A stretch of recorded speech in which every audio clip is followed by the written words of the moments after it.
کہتے ہیں پیو اور جیو. آج یہ نہیں کہتے کہ حلال پیو، پیو اور جیو. حلال پیو یا حرام پیو، یہ یورپ کے چھوڑے ہوئے جملے ہیں. مال رشوت سے آ رہا ہے تو بھی اماں بھی خوش ہے، ابا بھی خوش ہے، بیوی تو بہت ہی خوش ہے کہ مال آ رہا ہے. بہنوں کے حق کھا گیا. ابا جب دنیا سے گیا تو اس کا میراث تقسیم ہونا تھا. بہنوں کا بھی حق تھا، اماں کا بھی حق تھا، بھائیوں کا بھی حق تھا، لیکن بہنوں کو نہیں دیا. رواج ہے کہ لوگ ان پر دباؤ ڈال کے ان کو راضی کر لیتے ہیں. دباؤ سے راضی ہونا کیا راضی ہونا ہوگا؟ وہ تو راضی نہیں ہے. رضا تو دل کی ہوتی ہے نا. ہمارے پاس بہت ساری عورتیں آتی ہیں، کوئی دعا کے لیے، کوئی دم کے لیے، کوئی مسائل کے لیے. تو عورتوں کی عموماً عادت ہے کہ وہ گھر سے باہر سچی بات بتا دیتی ہیں. گھر کے اندر تو مجبوری ہوتی ہے کہ بی بی آپ نے اپنی زمین جو اپنے بھائی کے نام کرا دی ہے تو آپ راضی ہیں؟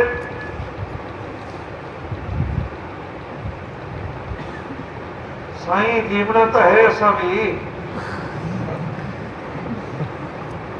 انہاں گراما کے کٹھے آ کے رہنا تو ہے، ایسا گزارا تو کرنا ہے. اس جملے سے آپ کیا سمجھتے ہیں؟ وہ دل سے راضی ہے؟ بالکل راضی نہیں ہے. کل کو 100 مسائل ہیں. عورت بیوہ ہو جاتی ہے، عورت غریب ہو جاتی ہے، بھائیوں کا سہارا تو ہوتا ہے. کوئی آس پاس والا ظلم کرنے لگ جاتا ہے تو سہارا تو بھائی بنتے ہیں نا. اس کا یہ مطلب ہے کہ اگر بھائیوں کو ناراض کروں گی تو کل کو زندہ کیسے رہوں گی؟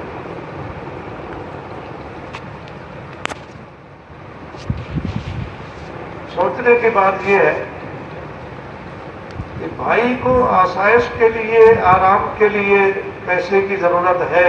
یہ تو مرد ہے، کما بھی سکتا ہے، باہر چل پھر کے قرضے بھی لے سکتا ہے. اس کمزور عورت کو جو کمزور ہے، باہر چل پھر بھی نہیں سکتی، باہر تجارت بھی نہیں کر سکتی، باہر لوگوں سے قرضے بھی نہیں لے سکتی، اس کو مال کی ضرورت نہیں ہے. اس کو زیادہ ضرورت ہے مال. یہ بہنوں پر ظلم ہے کہ ان کو زبردستی راضی کر کے مال سارا اپنے نام کرا لیا. یہ حرام ہے، ناجائز ہے. اس کی نسلیں جو آگے پلیں گی حرام پر، ان میں وہ اثرات ہوں گے سارے.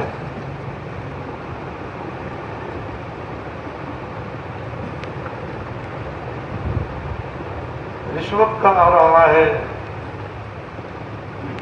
چوری کا آ رہا ہے، ڈنڈی مار کے تجارت کرتے ہیں وہ آ رہا ہے.